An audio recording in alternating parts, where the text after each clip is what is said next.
Now, I don't think Gran Turismo 7 has a problem with dirty drivers. I think the game has created a perfect environment for dirty racing. On Monday morning, I saw the most chaotic and poor driving standards I have seen in a very long time. Now, I'm one of the first people to defend Gran Turismo 7 and say there is clean racing to be had in the game. But when you combine Deep Forest Raceway with Group 3 cars and custom slipstream, it creates carnage. Let me explain. Now, custom slipstream exists for a good reason.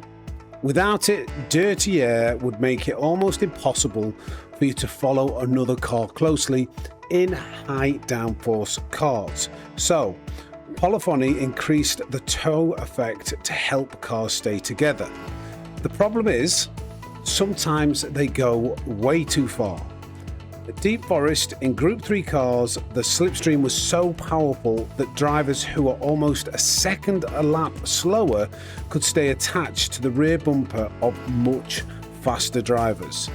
Normally, pace creates separation. This week, slipstream completely erased that. So there's a few things that happen when you have custom slipstream as powerful as it is currently at a combination like this. Firstly, people miss their braking spots because they don't realize how powerful that custom slipstream is. They're carrying an extra 5 to 10 miles per hour into the braking zone. So when they hit the brakes, it's too late. They go into the car in front, accidents happen, tempers fray, and nobody's happy. And a lot of the time, people want to get revenge for those incidences, and not everybody gives a position back when that happens. And the second thing that goes hand in hand with this is that people get egotistical. People that are following in the custom slipstream, probably kidding themselves about how fast they are in a lot of circumstances.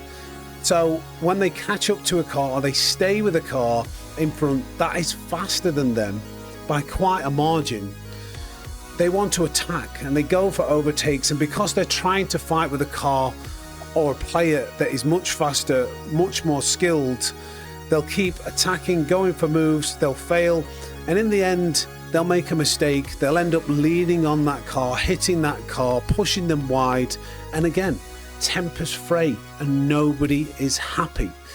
It is not a good circumstance for clean racing.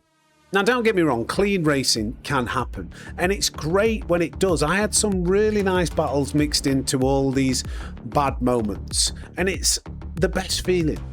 It is great when you are side by side, fighting for apexes, leaving each other room, and it doesn't even really matter that much if you don't gain the place. It's just the thrill of racing side by side with somebody cleanly.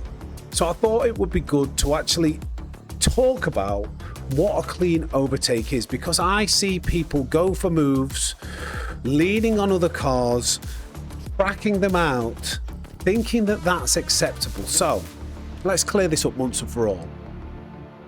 Going into a corner, once you have both started braking, you have established your racing line. It is your responsibility to maintain your racing line.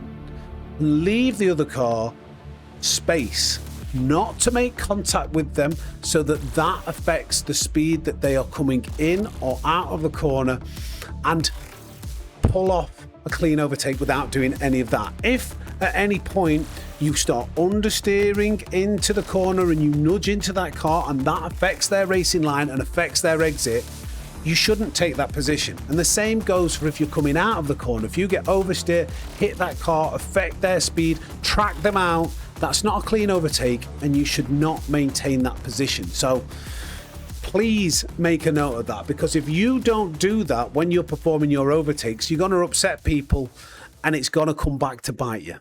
I think it goes without saying, it's very well documented in Gran Turismo that the penalty system is not working as it should. A lot of the times I've picked up penalties that seem to be for absolutely no reason, and other times I've seen cars that punt me off the track receive no penalty. So I have to talk about this. This is definitely a huge contributing factor to why this scenario is creating these dirty races. We really need PD or Gran Turismo, whoever's responsible for the penalty system, to clean this up. It's been talked about for years in the community, but we have never seen anything done to redevelop what is happening. If we had a workable penalty system and there were genuine consequences for these types of dirty moves, then people just wouldn't do them.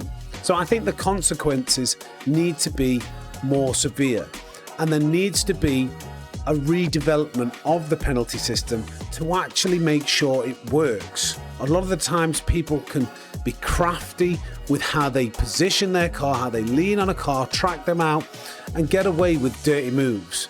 And that is one of the biggest things that ruins clean racing for me. So if anybody from PD or Gran Turismo is actually watching this video, please pull your finger out and do something about it. Now, if you've watched any of my content before, you'll know I'm not like most other content creators. I don't claim to be whiter than white. The chat can get a little bit risky from time to time. It's a very laddie environment, and I'm an emotional guy.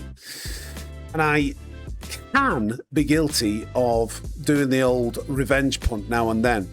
And there was one driver from Monday morning that I think was a prime candidate for some revenge. Jacko Senna. He'd been pushing his way through the pack all race.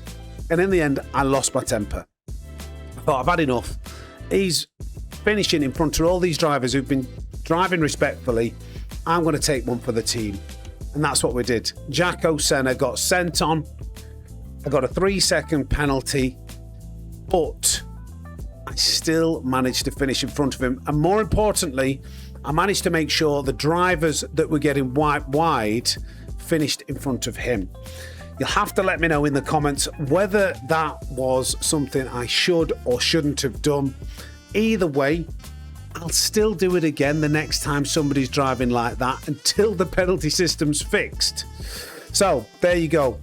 Those are the problems I believe that we've got with Gran Turismo 7. If you're still here till the end of the video, do me a favor, hit the like button, give it a little hype.